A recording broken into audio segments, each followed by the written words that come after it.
ஏற்கனவே பாபர் மசூதியை இடித்தீர்கள், ஏற்கனவே காஷ்மீர் ஜம்மு காஷ்மீரை சிதைத்தீர்கள். இன்றைக்கு இப்படி ஒரு சட்டத்தை கொண்டு வந்து இஸ்லாமியர்களுக்கு எதிரான வெறுப்பு அரசியலை நீங்கள் விதைத்துக் கொண்டிருக்கிறீர்கள். இது வலதுசாரி பெரும்பான்மைவாத பாசிச தாக்குதல் என்று சுட்டிக்காட்டி இதை நான் வன்மையாக கண்டிக்கிறேன்.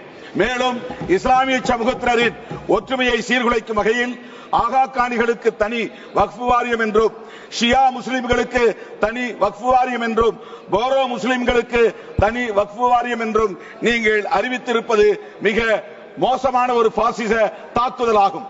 எப்படி இந்துக்களை சாதியின் பெயரால் சாதி பெருமிதம் பேசி அவர்களை கூறுபடுத்துகிறீர்களோ, குறிப்பாக பட்டியல் சமூகத்து மக்களை தனித்தனி குழுக்களாக உடைத்திருக்கிறீர்களோ, அதுபோல இஸ்லாமிய சமூகத்தையும் இன்றைக்கு பிளவுபடுத்துகிற சமூக பிரிவினைவாதத்தை உயர்த்தி பிடிக்கிறீர்கள். இந்த போக்கை விடுதலை சிறுத்தைகள் கட்சியின் சார்பில் மிக வன்மையாக நான் கண்டிக்க கடமைப்பட்டிருக்கிறேன். இப்படி சிறுபான்மை மக்களை அச்சுறுத்தக்கூடிய நிலையில் உள்துறை அமைச்சர் அமித்ஷா நகைச்சுவையாக இங்கே பேசுகிறார்.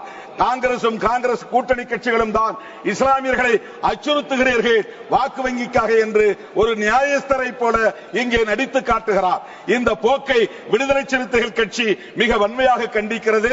சாவர்கரின் தொண்டர்களாக இருக்கிற இன்றைய ஆட்சியாளர்கள் இஸ்லாமியர்களை சீர்குலைக்கிற, கிறிஸ்தவர்களை நசுக்குகிற, பௌத்தர்களை, சமணர்களை, சீக்கியர்களை அச்சுறுத்துகிற வகையில் இந்த ஆட்சியை நடத்தி கொண்டிருக்கிறார்கள்.